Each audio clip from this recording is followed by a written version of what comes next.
Auto s volantom na pravej strane. Pre niekoho zážitok, pre iných nebezpečenstvo na ceste. Slovenské značky naň ale nedostanete, a to aj napriek rozhodnutiu Európskeho súdneho dvoru. Náš divák Jacek sa ho snažil prihlásiť na Slovensku, kde žije celé roky. Nakoniec to vyriešil svojsky. Auto s volantom vpravo vlastní aj pán Malinovský. Na slovenské značky ho však nedostal. Chcel som tie auta prihlásiť aj na Slovensku, nakoľko žijem tu. Bohužiaľ, bolo mi to zamietnuté. A to pre motoristov znamená aj drahú zahraničnú poistku. Mesačne sa platí nejakých 300-400 liber, záleží podľa kubatury auta.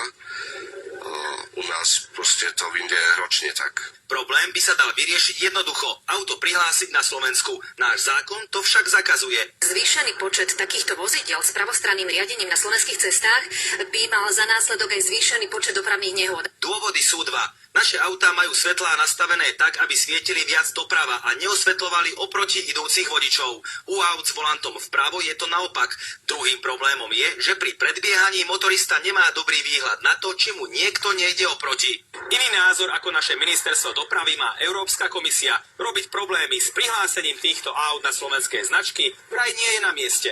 Plošný zákaz vozidiel, ktoré majú volant na opačnej strane, nie je na mieste. Navyše, pred pár rokmi potvrdil názor komisie aj Európsky súdny dvor, na ktorý sa obrátili vodiči z Poľska a Litvy.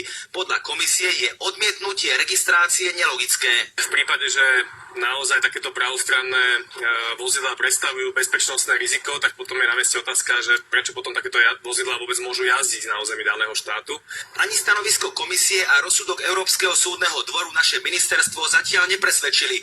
To, čo ministerstvo tvrdilo pred takmer 2 rokmi, Ministerstvo dopravy analyzuje rozhodnutie Európskeho súdneho dvora. to isté tvrdí aj teraz. Ministerstvo dopravy musí najskôr zanalýzovať dopady, ktoré by mali takéto autá na bezpečnosť na našich cestách. Jacek Malinovský však na zmenu zákona už čakať nemusí. Vyriešil to po svojom. Napokon vyriešil som problém tak, že odsťahoval som sa zo Slovenska na Zanzibar a tam sa jazdí vľavo, takže aj moje auto spĺňa požiadavky. Jan Maloch, televízia Markíza.